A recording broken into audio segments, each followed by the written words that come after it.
Well,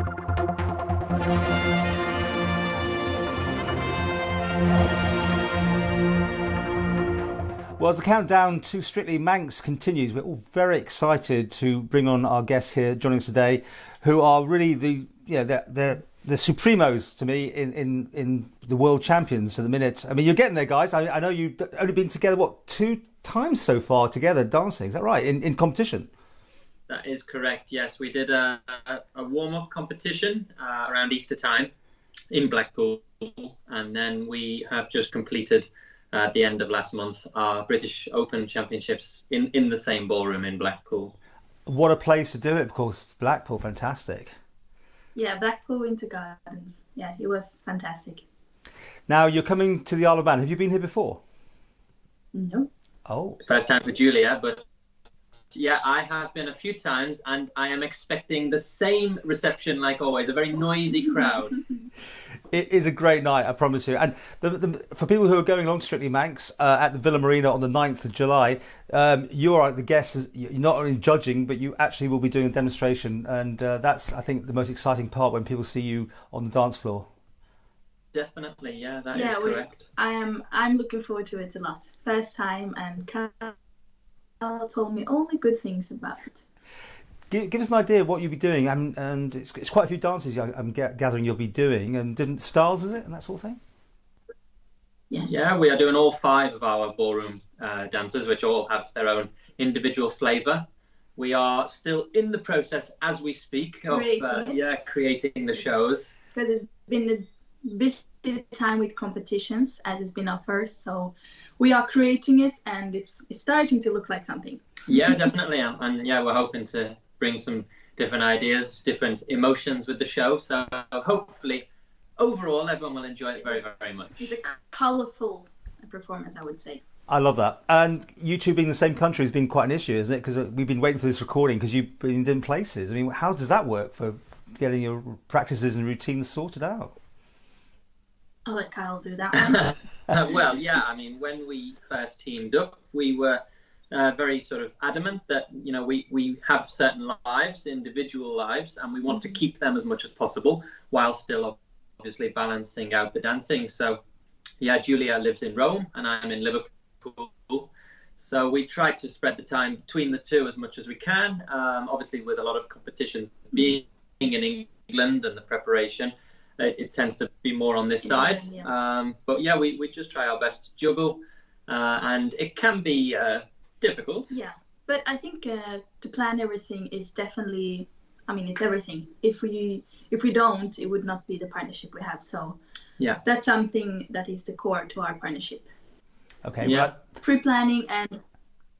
We were talking about world championships. I mean, that's something you're aspiring to. I'm gathering. I mean, or is it going to be on Strictly Come Dancing, or one of Dancing with the Stars? Where do you see yourselves going?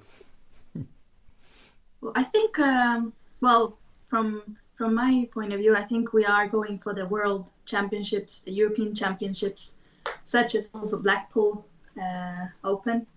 Yeah, definitely from a competitive point of view, and to have, you know, we would like to bring dancing onto the television and onto radio, and to make it more public and more competitive dancing, shall we say, rather than the Strictly side of things.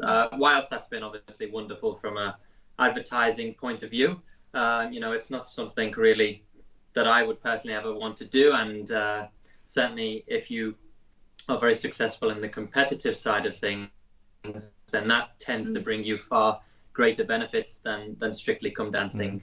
But it has been great, hasn't it, to broaden out the appeal to the whole genre?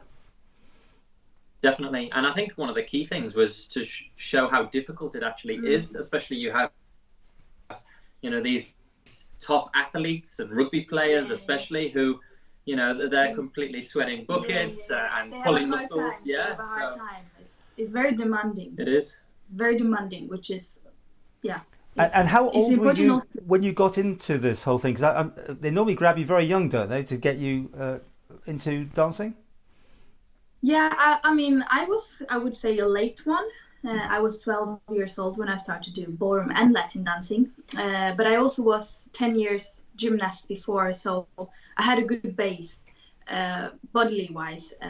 I think. And discipline wise. Yeah, as well, discipline, bodily wise. I did a lot of teamwork with my group gymnastics, so in two, this works. It's not a single sport, though. Yeah, but yeah, I was actually 4 when I started. My parents are our coaches, and they have their own dance studio. So I don't even remember the day that I officially started. It just simply happened.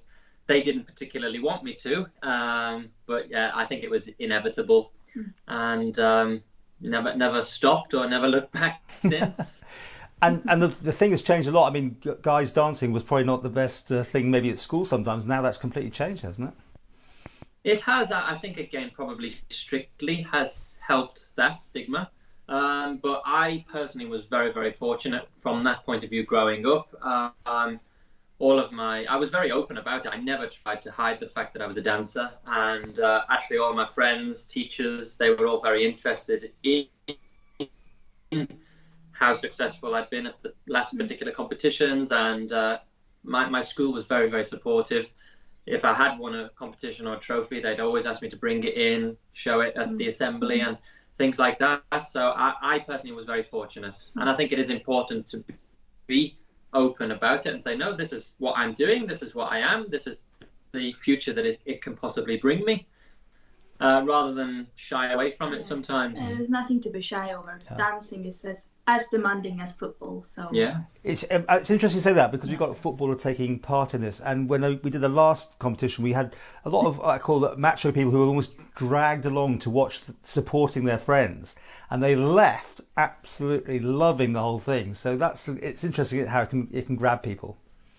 Well, I mean, the British Open we just completed, it was 7 rounds, which was a whole day of dancing, and that was so demanding, and I think it's more demanding than a football game, because it's a longer time and it's quite explosive dancing, and then you have a rest, so it's very demanding. You have to prepare a lot. Yeah. And of course the idea with dancing is you have to make it look easy, you have to make it look effortless. And that is what makes it so difficult, and what people maybe before Strictly didn't understand from the outside, that because it does look easy when it's danced correctly. Yeah. And then you get these top athletes coming in, and they realise it is, as Julia said, very demanding. Very demanding. Right, well, make sure you got your paddles ready, because I know you're judging, and be kind. No one's going to be the hard judge. You're going to be nice, yeah? Well, I'm hoping that they have a 1 or a 2, because, if there's some wrong footwork happening. Yeah, I'm more of a feeling person. Like, if it looks good, I'm going to go for it. No, but Kyle's more strict. We're two opposites, but that's good, I think. Yeah. Well, we're kind. Okay, well, we really look forward to seeing you Saturday the 9th of July here in the Isle of Man. You're going to be doing this lovely routine, and also, say, on the judging panel. It's I think it's almost sold out. There's a few seats I think upstairs, but it's a gorgeous night in the Isle of Man, and it's a lovely feeling. As I said, I mean, so many things you see on TV are sort of mean and nasty. This is just a happy, everyone has a good time sort of feel to it, isn't it? Which is nice. That's what dancing's about. It is. Having a good time, bringing people together, having a laugh, having a drink. I don't know. Yeah, and whatever you want. It's for all ages, all generations. You can bring an entire family of 3 or 4 generations along, and they can all benefit from it and all enjoy it.